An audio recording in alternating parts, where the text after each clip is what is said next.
Okay. Ready?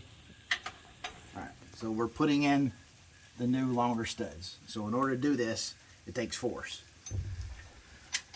There may be tools for this, I don't know, but this is just the way that we're going to do it because this is proven to work. So what we'll do is put the stud in because these studs have splines and they're pressed in, so it has to engage in the lug nut and the stud hole in here with the splines. So put the stud in. What we're using is a castle nut, an oversized castle nut, and then a lug nut to basically pull this in and set it in place and get it seated.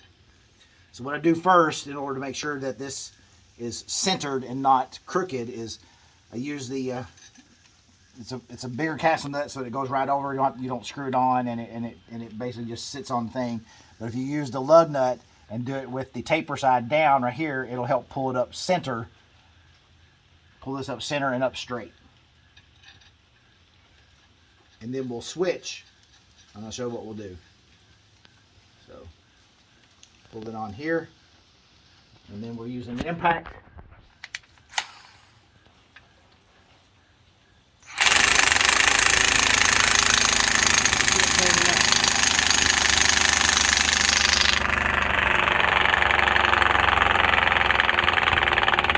All right, my impact gun is about to die.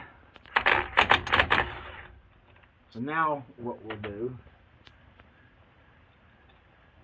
we haven't got them all pulled all the way up yet. We'll do that manually with the breakdown handle and an axe handle, and I'll show you how we'll do that. But I want to get them all set in first. But as you can see it's pulling up, and there's the shoulder, this shoulder right here, which will be protruding, which will come through. So we've already started pulling this up, getting this set. It is not set in yet, but we'll go through additional steps to get that set in. So now let's move on to the next one. Okay. All right. So now that we've got them at least started, again, because my impact is out of gas, now we need to pull these up and set these. So still using the same principle we did with the lug nut and a castle nut. But in order to get plenty of throw on the threads, so we're pulling up tight, we're going to use this big spacer, and again, it just fits over. So we're using the same principle. Putting that spacer on, putting the castle nut on with the castle side facing towards the axle, and then instead of using the tapered side going in this way, we're going to use the flat side against this against the castle nut.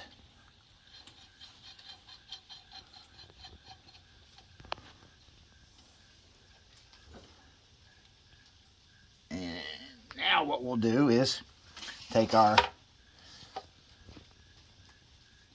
hickory handle axe handle, and we're going to take our socket, go to the other side, so we have to have leverage.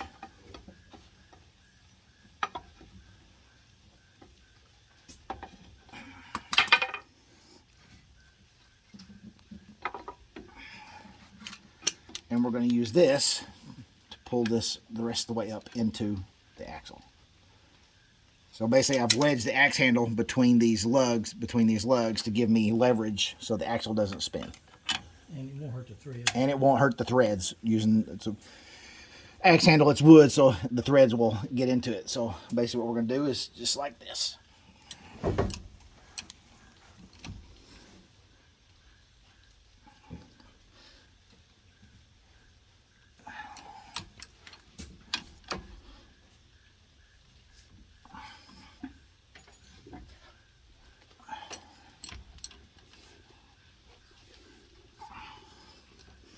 Again, this may not be the right way or the only way to do it, but this is a way that works when you're dealing with basic hand tools. You don't have specialty tools or a press.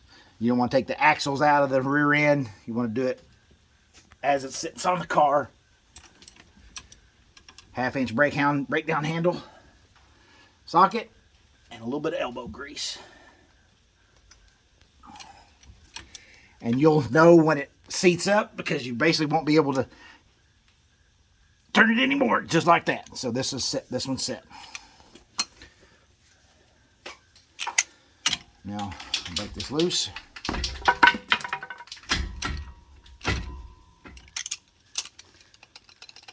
And we'll move on to the next one. I'm trying to break this stud loose.